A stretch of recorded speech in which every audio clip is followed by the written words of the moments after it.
The room hummed with tension before Kellyanne Conway even finished her sentence. Her smirk carried the weight of practiced disdain, her voice dripping with that familiar brand of condescension. "That's cute, Congresswoman," she said, her words slicing through the chamber like glass. A few muted laughs echoed, nervous, complicit, uncertain. The cameras zoomed in. Jasmine Crockett didn't move. Her gaze stayed steady, unblinking, her silence louder than Conway's smugness. For a moment, time stretched thin. Even the shuffling papers paused. The expression on her face wasn't anger. It was the kind of calm that precedes revelation. Somewhere in that stillness, the balance of power shifted. The audience didn't know it yet, but the setup was complete. Conway had thrown her best punch, and Crockett hadn't even flinched. A murmur rippled through the room. Anticipation, disbelief, maybe even fear of what was about to unfold. Then, as if the air itself braced, Jasmine leaned forward slightly, her voice soft but resonant. "You know, Kellyanne, I've seen that tactic before." No one breathed, because they could feel it. This wasn't just a clapback coming. This was a reckoning. What Crockett said next would flip the entire narrative, and even Conway supporters couldn't believe it. This wasn't just another tense exchange in Washington.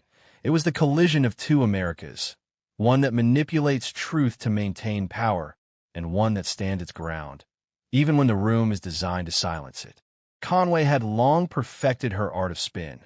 The raised eyebrow, the quick jab, the smirk that turned every debate into theater. For years, she'd walked into hearings like this and walked out untouched, her reputation as a verbal ambusher intact.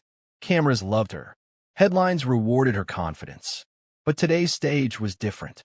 The hearing had drawn attention far beyond the usual audience. Policy discussions had given way to cultural battlegrounds, and in that room sat Jasmine Crockett, a freshman congresswoman who represented everything Conway dismissed.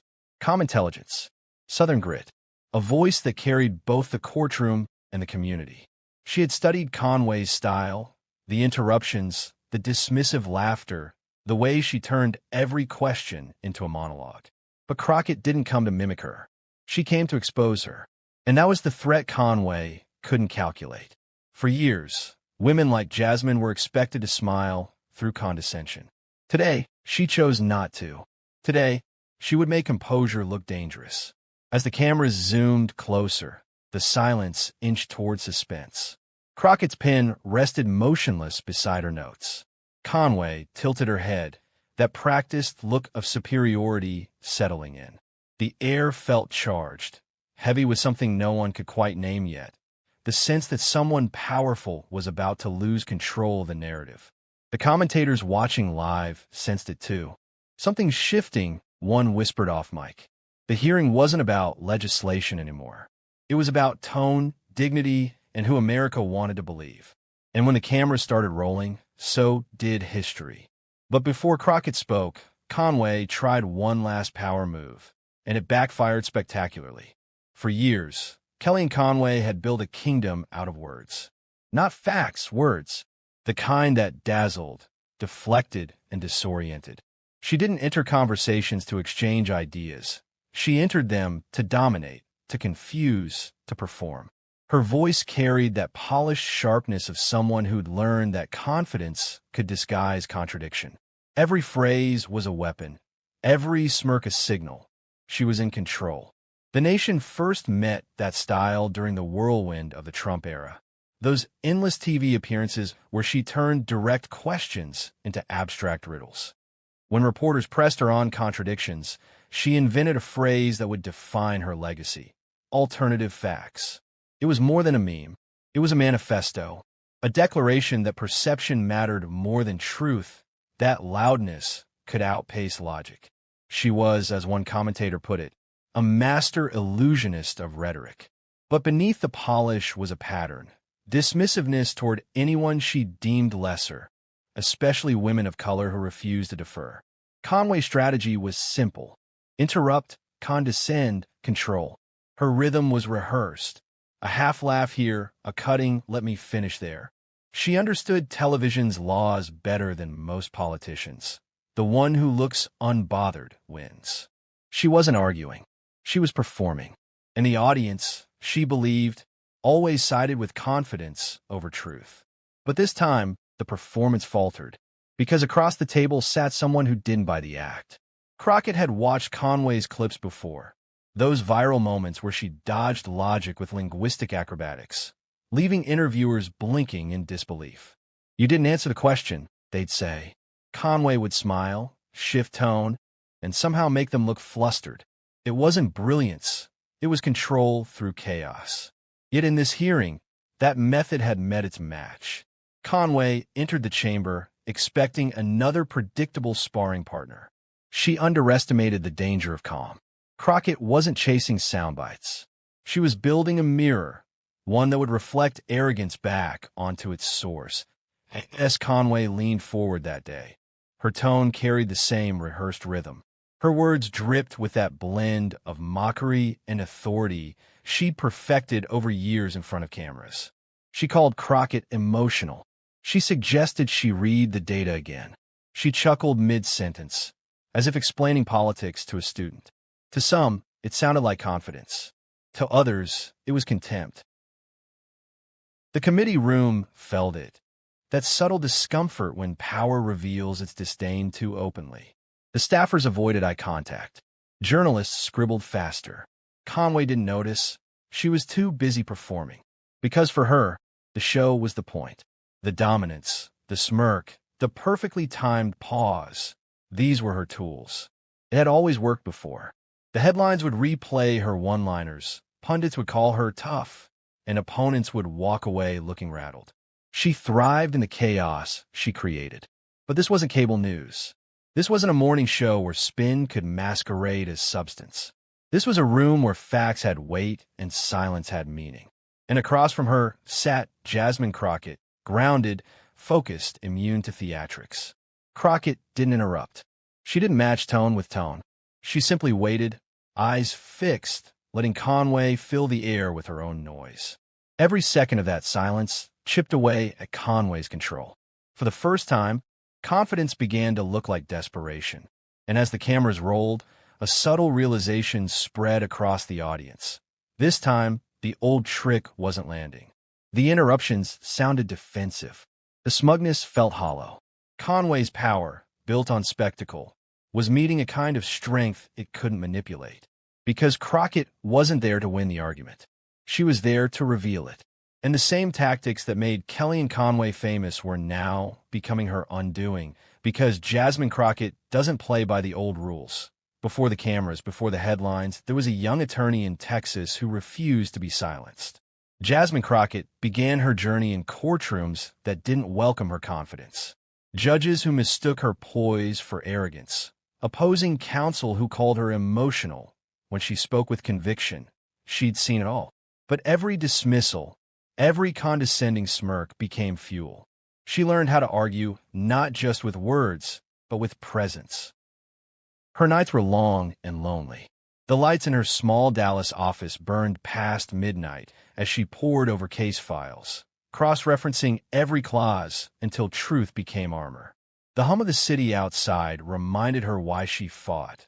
Communities neglected, voices ignored, justice treated like a privilege. In those quiet hours, she forged the discipline that would one day hold her steady in a storm of cameras and critics. There were rallies, too, humid afternoons where she stood among her neighbors, listening more than she spoke. She didn't rise through theatrics. She rose through connection. People trusted her because she carried herself like someone who'd lived what she defended. That's where her empathy took root, not as softness, but as power sharpened by experience. Still, even as her victories grew, the world kept trying to define her. Reporters wrote about her temper. Commentators questioned her tone. Colleagues told her to be more diplomatic. But Jasmine understood something they didn't. Diplomacy means nothing when it demands silence. She learned that real strength isn't in shouting louder. It's in knowing your truth so deeply that no one can shake it. That lesson carried her into Congress. And when she took her seat for the first time, the chamber felt different. This wasn't the polished calm of privilege. It was the calm of someone who'd fought to be heard. Every speech she gave carried the echo of 1,000 ignored pleas. Every pause, every breath was intentional. The language of someone who'd mastered restraint without losing fire. Crockett represents a new kind of power. Intellect wrapped in empathy, defiance without rage. She can dissect a policy with surgical precision, yet still speak in the rhythm of lived experience. When she listens, she disarms. When she speaks, she commands. She doesn't need to raise her voice. The truth does it for her. And that composure would soon become her greatest weapon. Because against someone like Kellyanne Conway, whose power thrived on chaos, Crockett's calm was disarming. It exposed the hollowness of bluster. It turned noise into silence, spectacle into substance. That's what Conway never saw coming. She mistook stillness for surrender, grace for weakness. But Crockett's restraint was a strategy, not submission. It was the patience of someone who knows timing is everything. In the hearing room that day, the years of struggle, study, and self-control converged. Every late night in Dallas, every doubt she'd endured, every moment she'd been told to smile through disrespect, it all crystallized into quiet strength. She didn't need to prove herself anymore. She just needed to respond once. And it was that balance, that calm fire, that would dismantle Conway's arrogance in seconds. The hearing room crackled with tension, the kind that made even the air feel brittle. Conway leaned back in her chair, her voice syruped with sarcasm. "Congresswoman, you seem very passionate. Do you always take things as personally?" A soft chuckle followed, the kind designed to humiliate rather than amuse. Cameras caught every flicker of expression, every raised eyebrow. Crockett didn't flinch. She straightened the papers before her, her silence deliberate, surgical. Then she spoke, not rushed, not defensive. "Passion," she said, "isn't personal. It's just the difference between pretending to care and actually caring." The words landed like a quiet thunderclap. No flourish, no bite, just precision. Conway smiled tighter, sensing her grip slipping. She tried again, faster this time, interrupting mid-sentence. "Well, I'm sure you mean well, but you might want to learn how the system works before lecturing those who built it." A few murmurs rippled through the room. Crockett didn't meet the provocation. She simply turned her head toward Conway, eyes steady, posture unbroken. "Are you finished, Kellyanne?" she asked, her tone soft, almost gentle. The silence that followed was deafening. Something shifted. For the first time, Conway hesitated. The smirk faltered. Because Crockett's calm had flipped the dynamic, the audience could see it now. The one who'd come to dominate the moment was suddenly scrambling to reclaim it. Conway's next words stumbled, searching for footing. "I'm just saying," but it didn't matter anymore. The rhythm had changed. Crockett wasn't matching her energy. She was dismantling it, piece by piece, simply by refusing to play the game. Narration slipped through the tension like truth itself. It wasn't the volume that silenced Conway. It was the poise. Every camera focused on Jasmine now.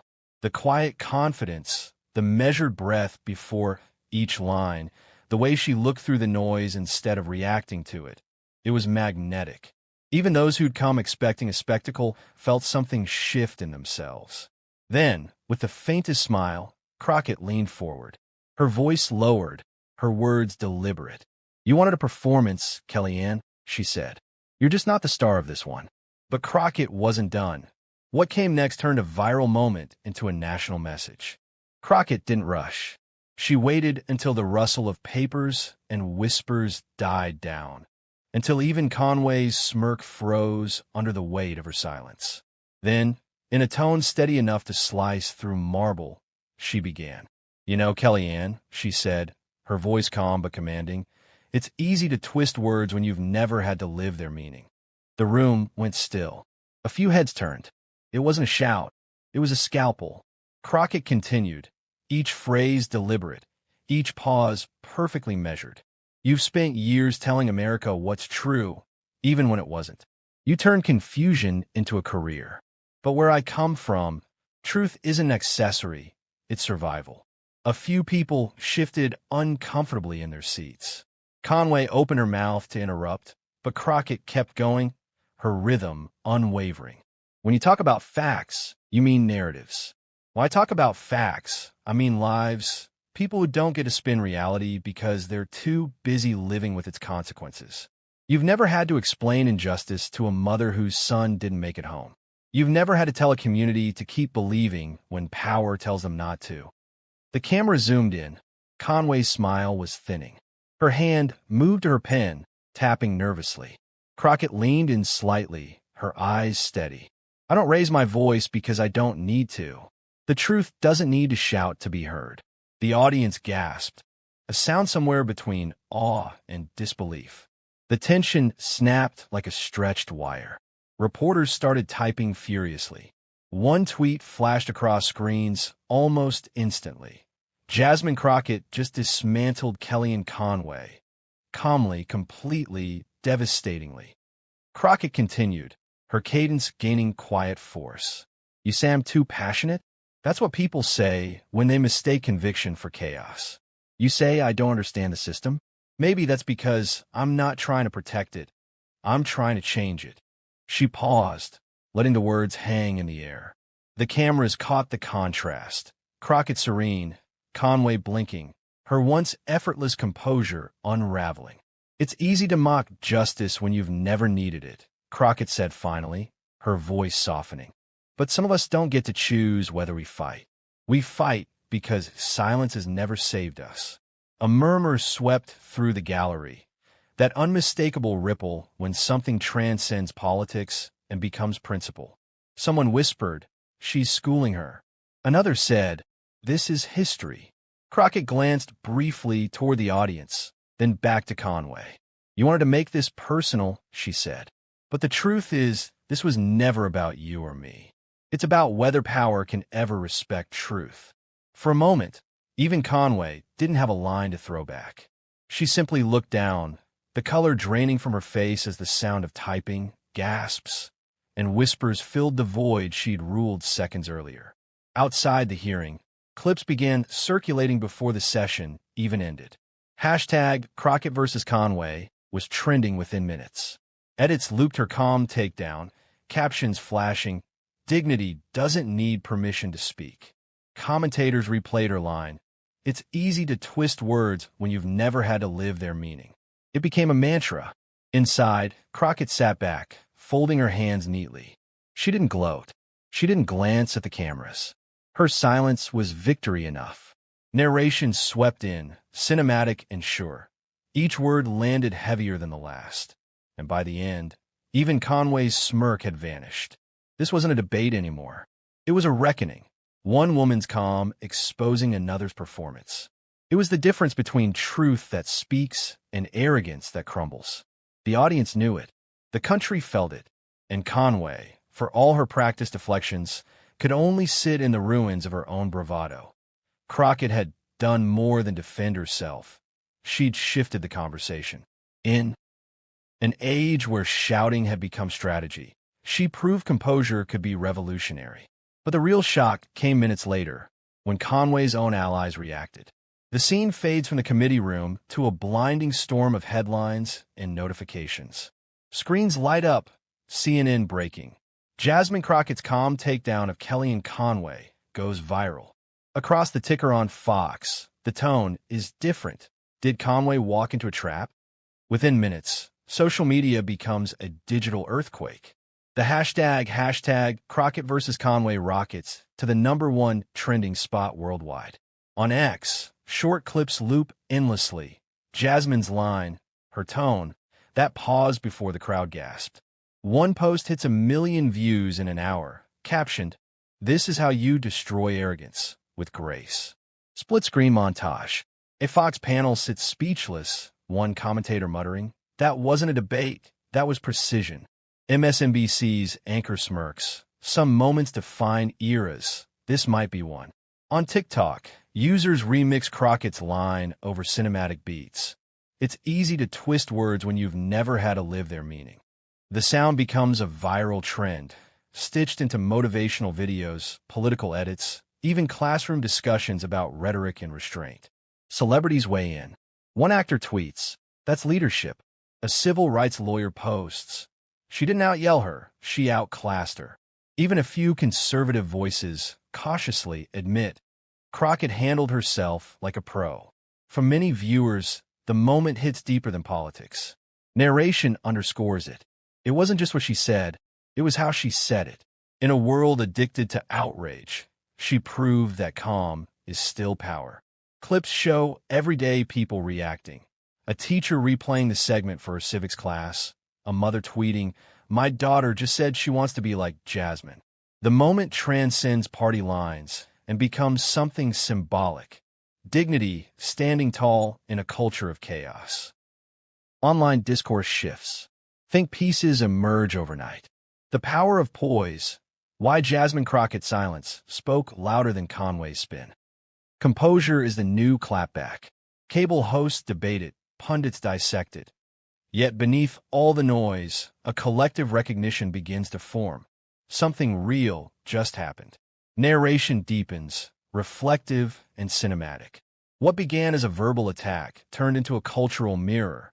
America watching power meet principle, arrogance collide with authenticity. As the montage slows, Crockett's voice echoes softly over the visuals. The truth doesn't need to shout to be heard. The image freezes on her calm expression. The crowd fades. The music swells. Then, a final narration line, quiet, deliberate, almost prophetic.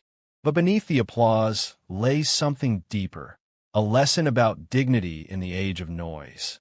The screen cuts to black. Crockett's voice lingers in the quiet aftermath, steady and reflective. When someone tries to belittle your truth, remember, they can't shrink what they can't understand. The hearing is over, but the message reverberates beyond the walls. Clips fade into still images. Jasmine gathering her notes, cameras flashing, Conway looking down, the hum of the room fading into silence. Narration begins, slow, deliberate, reverent. This wasn't just a political moment. It was a reminder that integrity is louder than insult, that respect outlasts ridicule. The story shifts from confrontation to reflection. Two women, two visions of power, one rooted in performance, the other in principle. One chasing noise, the other channeling reason. The camera pans across America, classrooms, offices, dinner tables, people replaying the clip, drawing strength from it. Crockett's composure becomes more than a reaction. It becomes a mirror, showing viewers the kind of strength they want to embody. Dignity doesn't need permission to speak, the narrator continues. It simply waits for arrogance to finish. A soft orchestral swell underscores the moral turn. Crockett's face appears again, calm but resolute, her eyes carrying the weight of something larger than victory. Purpose. She represents a quiet revolution, one built not on shouting down the powerful, but on showing that power without respect is hollow. Narration deepens. In a time when shouting wins headlines and cruelty wins clicks, moments like this remind us, composure is not weakness. It's mastery. The tone lifts, carrying a note of collective inspiration. People begin to share her words, not just as a viral quote, but as a personal mantra, for workplaces, classrooms, and conversations that test one's patience and pride. Because real strength, the voiceover concludes, isn't proven in how you strike back, but in how you stand firm. The music swells, lights spilling across the final frame. Jasmine walking calmly out of the hearing room, head high, unbothered. Final narration. What Jasmine Crockett showed wasn't just courage, it was clarity. A reminder that when composure meets chaos, chaos always loses. Fade to black. Kellyanne tried to tear her down, but Jasmine's words lifted everyone else up. In a world addicted to outrage, she reminded us that truth doesn't shout, it stands. Her calm dismantled arrogance. Her dignity became the message. If you believe dignity is power, share this moment. Subscribe and join a community that refuses to bow when arrogance tries to silence brilliance. Because every view, every share, every voice that echoes this truth pushes the culture forward. Composure is strength, and truth never trembles.